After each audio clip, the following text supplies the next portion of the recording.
여러분,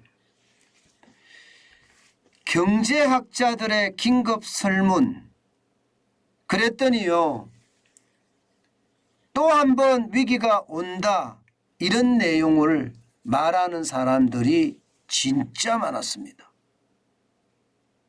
왜 그런 문제가 발생할까요? 왜 그런 문제가 발생할까요?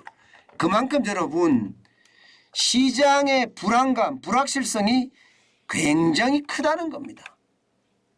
이번에는요, 서울경제가 설문조사한 것을 제가 여러분에게 말씀을 드릴 거예요. 이거를 한번 보세요. 예, 서울경제가 경제 전문가라고 이야기하시는 분 36명을 대상으로 긴급 설문조사를 했습니다. 그랬더니 지금이 위기다, 아니면 굉장히 큰 위기가 올 수 있다, 이렇게 위기라고 경고한 비율이 52.7%입니다. 굉장히 높죠. 52.7%면 절반이 넘는다는 거예요. 지금 미국의 경제학자들의 어떤 긴급 설문조사를 해보면 이렇게 나옵니다. 이렇게 나옵니다. 50한 2, 3% 이렇게 나옵니다. 그러니까 비슷하게 나오는 거예요.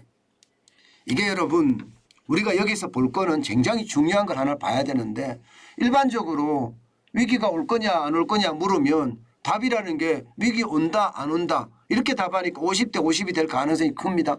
왜냐하면 경제라는 건 누구도 예측하지 못하는 게 경제이기 때문이에요. 그런데 이게 50을 넘어서서 52.7%까지 갔다는 것은요, 위기에 더 방점이 있다는 뜻입니다. 예, 위기에 더 방점이 있다는 뜻이에요.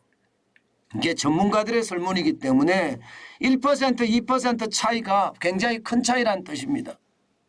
결국 말입니다. 여러분, 이것을 한번 보세요. 설문조사 한 그대로를 보면 가능성이 매우 높다가 8.3%가 되고요, 가능성이 높은 편이다가 44.2%입니다. 이 두 개를 합치니까 52.7%가 되는 거죠. 예. 가능성이 낮은 편이다도 47.2%고요. 가능성이 거의 없다는 0이에요. 0. 예, 0이에요. 그러니까 이것을 설문조사를 보고 있으면, 야, 이거 또 한 번의 금융위기 재발할 수도 있겠다, 이런 생각을 할 수밖에 없습니다. 할 수밖에 없습니다. 그런데 제가 여러분들에게 계속 말씀을 드릴 때, 예, 금융위기 가능성 굉장히 높다고 벌써 저는 1년 전부터 이야기를 했습니다. 왜 그런가 하면요, 그만큼 말입니다. 경제를 시장의 관점에서 보는 것이 아니라 이념에서 관점에서 봤기 때문에 시장 전체가 다 흔들린다. 또 흔들렸다. 그래서 경제가 무너질 가능성이 많다. 이렇게 제가 여러분들하고 해석을 했습니다. 그런데 실질적으로 최근에 들어오니까요, 이게 그 조짐들이 많이 나타나고 있습니다. 경제 전문가들이 이야기한 거하고 거의 비슷하게 나타나고 있습니다. 제가 위기가 될 수 있다는 거 이야기할 때 제일 먼저 이야기하는 게 여러분도 잘 아시는 무역적자입니다. 무역적자가 10월 10일까지 326억 1,800만 달러가 되고 있습니다. 이게 10월 10일까지잖아요. 그러면 아직도 2달하고 20일이 남았습니다. 그러면 이게 500억 달러가 될 수도 있습니다. 지금처럼 적자가 나면 500억 달러도 될 수가 있겠죠.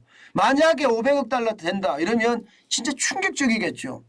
실제 한국경제연구원에서는요, 470억 달러까지 늘어날 수 있다, 이런 예상까지 했습니다. 그렇다면 여러분, 무역수지가 적자가 계속 된다고 생각을 해보세요. 그러면 여기에 대한 충격파 저는 어마어마할 거라고 생각해요. 예. 그럼 무역수지가 왜 이렇게 적자가 나느냐? 적자 나는 이유는 여러 가지가 있지만 기본적으로는 이게 세계 경제가 침체하고 있고, 이게 첫 번째입니다. 세계 경제가 침체하고 있어요. 중국이 무너지고 있잖아요. 중국이. 유럽이 무너지고 있잖아요. 미국이 무너지고 있잖아요. 3대 시장이 무너지고 있어요. 3대 시장이. 그러니 수출이 이게 늘어나는 게 한계가 있는 거고, 더 심각한 것은 원자재 가격이 계속 올라가요. 원자재 가격이 올라오고 하니까 이게 올라간 만큼 이게 수출할 때도 올려야 되는데 못 올립니다. 중국의 경쟁력, 이게 정부가 다 도와줘서 정부가 다 도와주잖아요. 예, 땅도 공짜로 주고 전기도 공짜, 물도 공짜 이렇게 공급해 주잖아요. 그러면 원가가 굉장히 쌀 거 아니에요. 여기하고 싸우려고 그러니까 우리는 수출 가격을 그렇게 올릴 수가 없습니다. 게다가 일본의 엔화가 슈퍼 엔저라고 이야기하는 우리 가격 낮추면 가격 경쟁력에서 안 되기 때문에 할 수가 없는 거예요. 그래도 어쩔 수 없이 적자가 나면 안 되니까 올리긴 올리는데 올려도 안 되는 거예요. 올려도. 그러니까 수출이 줄고 그래서 결국은 가격을 낮추니까 수출 적자가 심화되는 거. 이게 지금 현실이지 않습니까? 이게 현실이잖아요. 이렇게 되면 여러분 국내에 달러 공급이 줄어들 수밖에 없습니다. 실제로 8월에는 무역 적자도 적자지만 경상수지 적자까지 났습니다. 경상수지 적자라는 게 여러분 심각하다고 말씀을 드렸잖아요. 국내에 들어오는 달러가 지금 30억 달러 넘게 덜 들어온 거예요. 그러면 시장에 30억 달러 넘게 공급이 덜 됐다는 것은 환율이 어떻게 됩니까? 환율이 폭등할 수 있죠. 실제로도요. 환율 폭등합니다. 지금 예, 환율이 여러분 보시다시피 1436.4원 어저께 마감했습니다. 요즘 1,500원 간다는 이야기 금방금방 나오잖아요. 그만큼 빠른 시간에 1,500원이 될 수 있다는 이야기가 계속 나오기 때문에 저는 충격이라고 보는 겁니다. 이렇게 되면 여러분 환율이 계속 올라가면 외국인들은 어떻게 할까요? 외국인 철수예요. 예, 외국인까지 철수하게 되면 여러분 결국 전체적으로는요.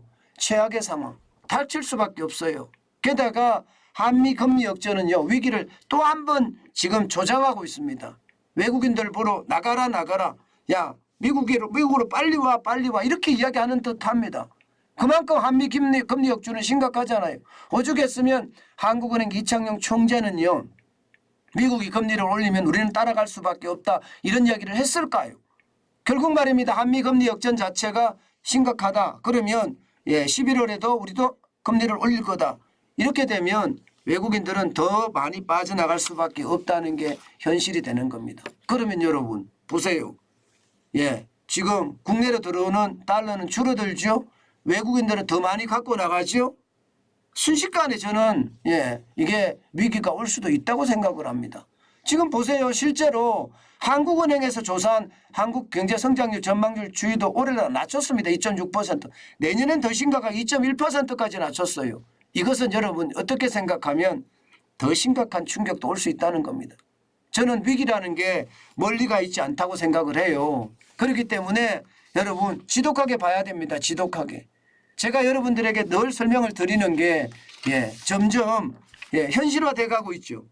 제가 여러분 이 경제 설문조사를 하기 전 또 분석해서 보고서가 나오기 전 여러분들에게 제가 설명을 많이 드리는데 그 설명들이 하나씩 더 검증이 차곡차곡 돼가고 있습니다. 그만큼 말입니다. 위기의 어떤 상황은 커지고요. 그 상황은 더 어려워질 겁니다. 문제는 여러분 제가 늘 말씀드리는 것 중에 하나가 지금 위기의 깊이보다가 위기의 길이다 이 말씀을 드리잖아요. 위기의 깊이가 글로벌 금융위기 때나 외환위기 때보다 적을지는 몰라요. 낮을지는 몰라요. 그러나 위기의 길이가 길다. 이거 길어지면 여러분 감당 안 됩니다. 진짜 감당 안 됩니다. 이게 서서히 고문해서 죽이는 게 더 힘들다고 하잖아요. 한꺼번에 그냥 총살하는 것보다가 그것처럼 말입니다. 이게 서서히 위기가 계속해서 아픔을 계속 가져간다면 여러분 그 충격파는 굉장히 클 겁니다. 그래서 제가 L자형 경기 불황에 대한 어떤 걱정을 많이 했는데 그런 상황이 점점 심각하게 되는 것은 아닌가 저는 그렇게 예상합니다. 여러분 이럴 때는요. 우리가 굉장히 조심해야 될 게 있습니다. 우리가 뭘 조심해야 되느냐. 이게 위기가 과거에는 금방금방 지나갔습니다.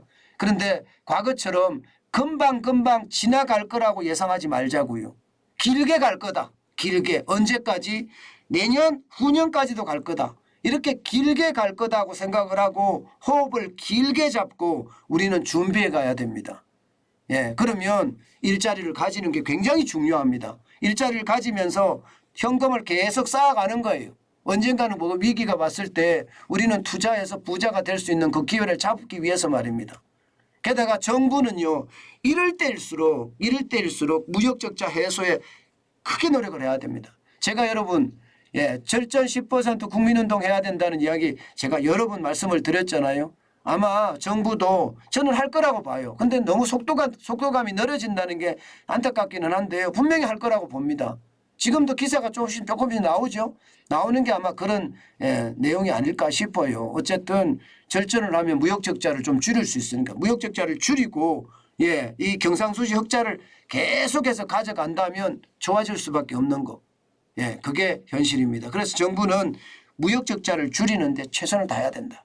그리고 우리는 그 어느 때보다